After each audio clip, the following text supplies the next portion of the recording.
अब हम लोग इस प्रश्नावली का अगला क्वेश्चन देख लेते हैं, जो कि प्रश्नावली 9.1 का ही 15 नंबर क्वेश्चन। आप लोग स्क्रीन पर लगे हुए क्वेश्चन को जो है देख सकते हैं, देखिएगा ध्यान से। बोला जा रहा है कि एक सीधा राजमार्ग एक मीनार के पार तक जाता है, ठीक है।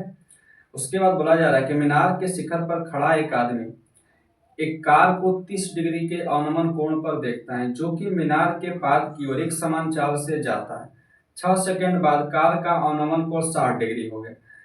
इस बिंदु से मीनार के पाद तक पहुंचने में कार द्वारा लिया गया समय जो है हम लोग को बताना है। बिल्कुल इसी क्वेश्चन के आधार पे हम लोग चित्र बना लेते हैं। कहें कि जब तक हम लोग चित्र नहीं बनाएंगे इस प्रकार के क्वेश्चन को सॉल्व करना अत्यंत ही कठिन होगा। सबसे पहला बात ये बोला जा रहा है कि एक मीनार है, ठीक है। मीनार पर एक व्यक्ति जो है खड़ा हुआ है। मान लीजिए एक व्यक्ति है यहाँ पे, ठीक है। अब ये व्यक्ति जो है इधर खड़ा है। अब ये व्यक्ति खड़ा है, उसके बाद जो है एक सीधा राजमार्ग जो है बोल रहा है कि मीनार की तरफ जो है जाता है। कहाँ जाता है? तो मीनार की तरफ जाता है। यहाँ पर एक कार है, ठीक है। अब ये कार जो है मीनार की तरफ आगे बढ़ रही है, ठीक है। तो सबसे पहले ये व्यक्ति जो है इस कार को, मान लीजिए यहाँ पे कार खड़ी हुई है, तो इस कार को जो है मीनार के शिखर पर खड़ा एक आदमी कार को 30 डिग्री के अवनमन कोण पर देखता है। मान लीजिए दूर है कार, तो कोण जो है कम बनेगा, ठीक है। तो 30 डिग्री के अवनमन कोण पर मान लीजिए ये जो है देख रहा है, मान लीजिए क्या देख ही रहा है यहाँ पे, ठीक है। 30 डिग्री के अवनमन कोण पर, ये हो गया अवनमन कोण। अब 30 डिग्री के अवनमन कोण पर देख रहा है तो एकांतर अंतर कोण से ये भी 30 डिग्री हो जाएगा, ठीक है। उसके बाद जो है ये बात बोला जा रहा है, कब ये कार जो है लगातार आगे बढ़ रही है। मान लीजिए कार आगे बढ़ते बढ़ते इस बिंदु तक आ गई। इस बिंदु पर जब आई तो ये उस व्यक्ति द्वारा जो कार का अवनमन कोण हो गया वो बढ़ के कितना हो गया? तो 60 डिग्री हो गया, ठीक है।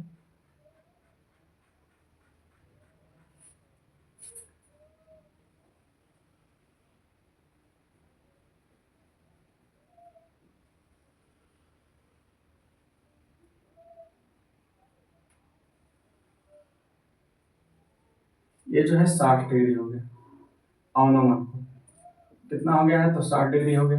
अब ये 60 डिग्री हो गया है तो एकांतर अंतर कोण से ये भी कितना डिग्री का हो जाएगा? 60 डिग्री का हो जाएगा।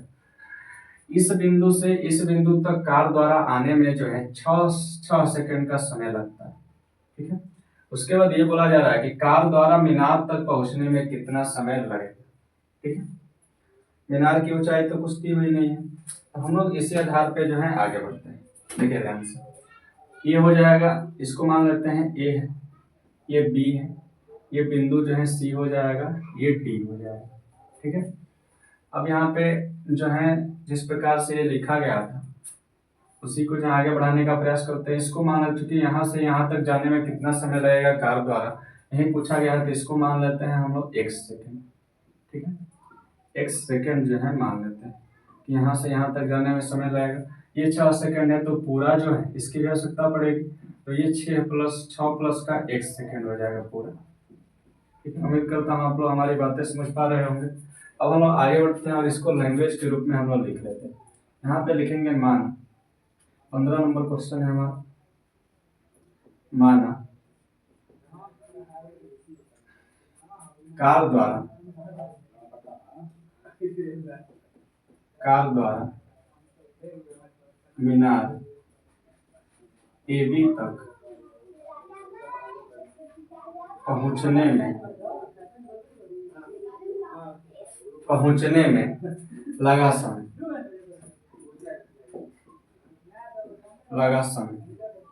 ये क्या है? तो हमारा है BC चाहे CB, इसको मान लेते हैं x सेकेंड, ये मान लिए। अब हम लोग डायरेक्ट प्रश्न से आते हैं, ठीक है।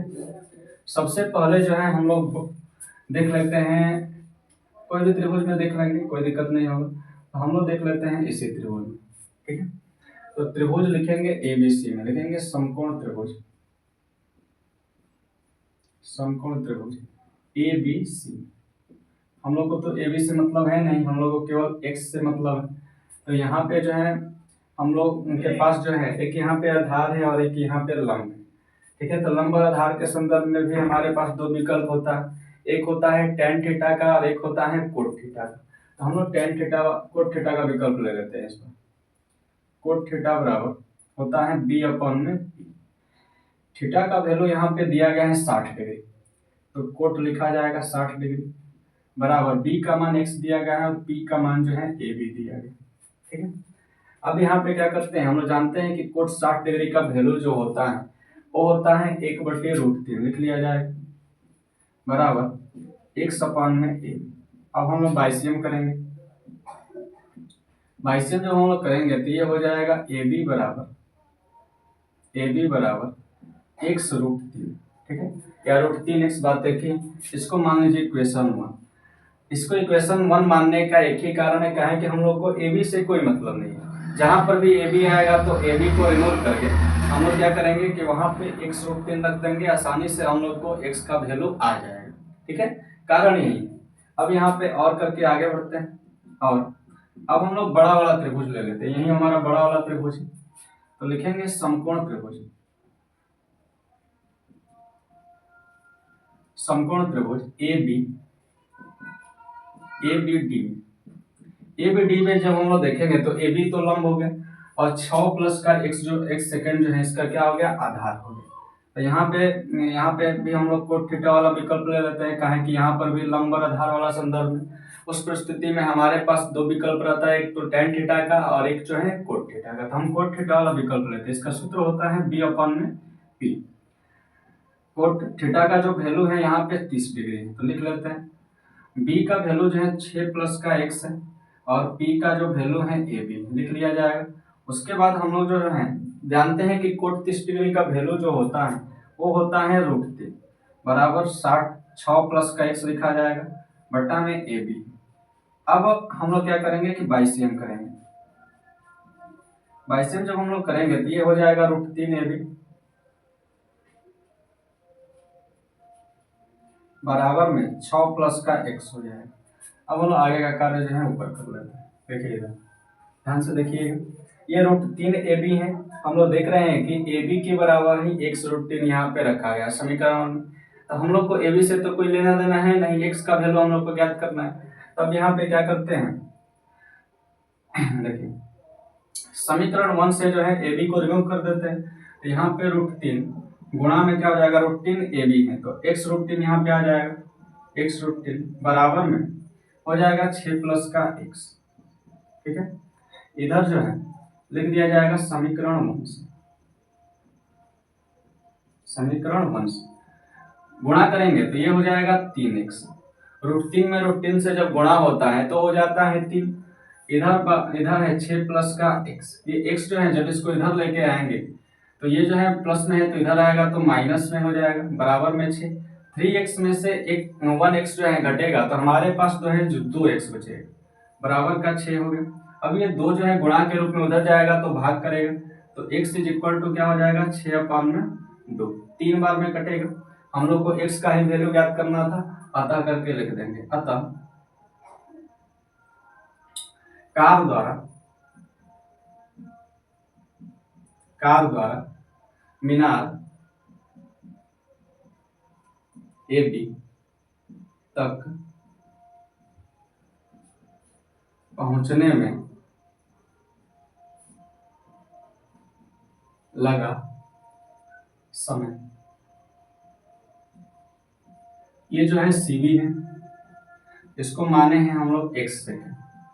x का ही अभी अभी वैल्यू आया है 3, तो यहाँ पे लिख लिया जाएगा 3 सेकेंड। यही जो है इसका आंसर हो जाएगा। उम्मीद करता हूँ आप लोग हमारी बातें समझ पाए होंगे। तो इस प्रकार से जो है हल किया जा सकता है।